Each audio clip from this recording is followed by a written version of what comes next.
In this tutorial, we're going to learn about the power that editors have when telling stories. As we'll see in more detail in the next tutorial, film editors initially weren't thought of as storytellers. They got footage and put it together like a jigsaw puzzle. It was a science, not an art. And a lot of amateur filmmakers still see editing like this, that editing is basically just putting the pieces back together. But it's so much more than that. As we go throughout this course, my hope is that you will have a newfound appreciation for the art and craft of film editing. Editors are storytellers, first and foremost. But how do editors tell stories? There are actually lots of ways. First and foremost is that edits create relationships. We talked about this earlier with the Kuleshov experiment, and we'll talk about this a lot more in this course, but look at this shot from King Solomon's Mines. There's a cheetah outside of a tent, and there's a shot of a woman panicking. Now, when this actress was filmed, they didn't need to actually get the cheetah outside of her tent. They could just have PAs outside the tent just kind of poking around, or whatever. But because we cut back to the big cat, and it's clawing to the right of the screen, and the actress is running from something coming from the left side of her tent, our brains put these two unrelated shots together. And when we add the sound effects that carry over across the cuts, it adds even more to the believability. Our understanding of the language of cinema is so well established at this point that most people would probably never think about how these shots were probably filmed on different days, maybe even in completely different parts of the world.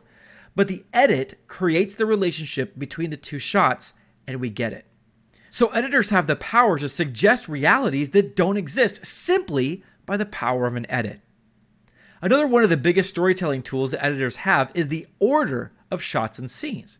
Now let's say we have these elements, a shot of the outside of a convenience store, a shot of the inside of a different store, a shot of a car, a shot of a child, and a shot of a man with a gun, and also an audio sound effect of a gun going off.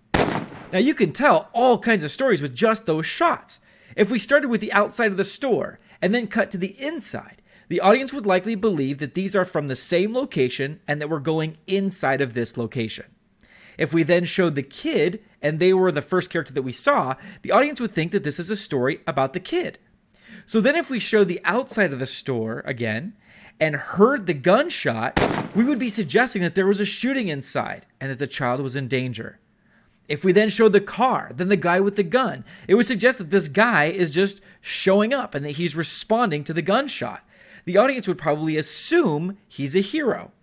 But what if we edited this sequence differently? What if we started with the man, then the car, then the store? Even without the gunshot, the audience might assume he's a villain because he went to the store with a gun. Maybe we don't even show the kid. There's no rule that says we have to use everything available to us.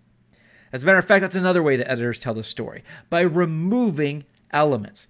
New filmmakers often assume that if something isn't clear, that you need to add more content. But in many cases, story elements become more clear by getting rid of stuff that just doesn't matter quite as much.